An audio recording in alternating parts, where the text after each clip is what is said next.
Speaking of underage girls, my only question is, why did it take so long for anyone to come out with a diss track about Drake being a Anyhow, we all know how the story goes, but what about the hip-hop beefs for real? Like, are they still true or are they fake? To answer this question, I had to analyze two things: lyrics and data. Naturally, I couldn't help but create a spreadsheet. Although, the colors in the spreadsheet scare me to shits now. When I started this research, I wasn't sure whether I'd be constantly grooving or mildly pissed. But what I definitely didn't expect is that by the end of it, I'd know that Migos ain't nothing but a bitch. And if you sue some crack, you make a lot of money than you do from rap. Apparently, bit of a background. Beefs are as old as farts. You see, take ancient Greece, for instance. There were beefs, too. If you accidentally spilled wine on someone's tryst white robe, you would be challenged for a 5-hour-long debate, followed by a salad-tossing sesh. But the Vikings usually started with the ass, and proceeded to burn villages to the ground. In more civilized times, though, you just throw on some white gloves and casually shoot each other in the face. So, finally, hip-hop artists found a better way to solve arguments, with intricate and witty verbal abuse. Now, I've analyzed all the 40 major beefs in hip-hop history to figure out what's true and what's fake, okay?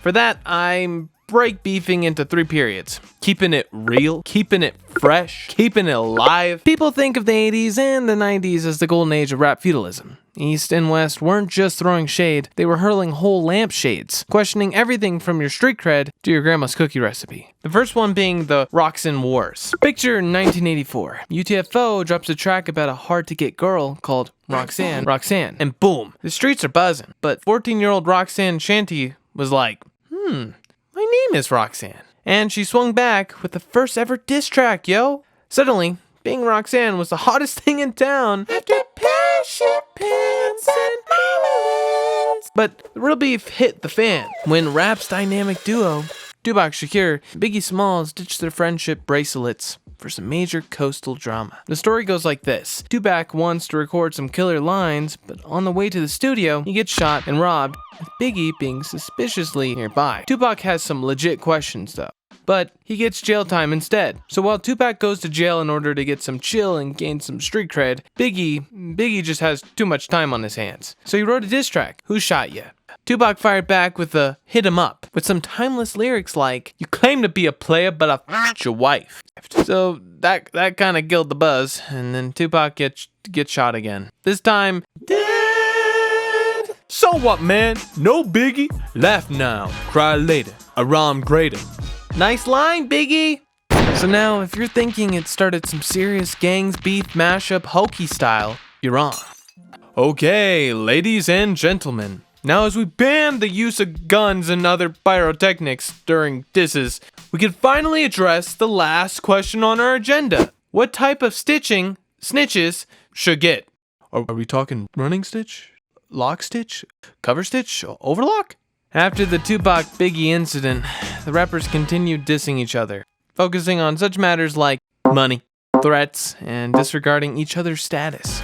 Jumping a few years forward to what supposedly was the most brutal beef in hip-hop history, so brutal, almost had to intervene. Literally. Early 2000s, Jay-Z released the track Takeover, where he disses his old pal Nas with the sneaky lines like, that's why careers come to an end. It's only so long thugs can pretend. Not one to step back, Nas responded with Ether, that contained such gems like Sean Carter to Jay-Z, damn you on jazz dick. So little shorty got gunned up and clapped quick. Rude.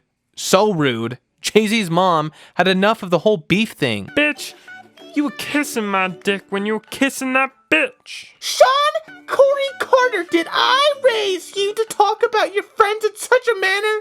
Yo, but ma, it's just a diss track. No buts. Now pack your little shorts and get your microphone and go home. Now, Nasser, sweetie, where's your mother? That bitch dead. So now I'm thinking, after all these insults, there's no way, just no way, these two would have ever talked to each other. Right? Okay, but that must be an exception. Oh, what's that? 17? Okay. Well, 17 out of 40 beefs actually resolved in friendships. That is 42%. MC versus DJ Queek, 50 Cent and Fat Joe, Drake with Meek Mill all became buds after their personal and sounding differences of opinions. But then some disses are harder to mend, like the one between Mariah Carey and Eminem. In early 2000s, Eminem hooked up with Mariah Carey. Allegedly. Something that he wanted to brag about. Naturally, Mariah's husband, Nick Gannon, got a bit annoyed and challenged Eminem to a boxing match. That, spoiler, never happened. Instead, Eminem came back with such a classic killer diss. That made me put up with her psycho ass over 6 months and spread her legs to let me hit once. Yeah. Or, how about Kanye trying to become a real Swiftie? I'm really happy for you. I'm gonna let you finish. But Beyonce had one of the best videos of all time. One of the best videos of all time. And here's how Taylor got back to Kanye. You might be expecting me to say something bad about Kanye and how he ran up on the stage and ruined my VMA monologue. To which Kanye answered, I feel like me and Taylor might still have sex. I don't know, is it just me or disses have not gone a long way from the 80s? So here's where my efforts really shine.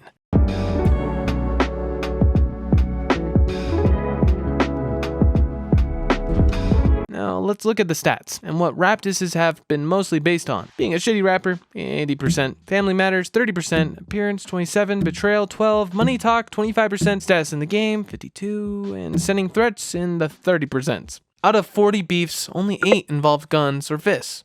1 resulted in jail time and 1 led to deaths. 9 beefs are still unresolved. In 11, nothing happened at all. And 12 results in some sort of monetary gains for conflicting parties involved. And 2 beefs ended careers. 100% efficiency on Eminem's behalf. Snap back to reality. So here's what I think about the whole beefs being real ordeal. Don't ask if today's beefs are fake or legit. Wonder if they've ever been real? That's a real hit. Like, share, and subscribe.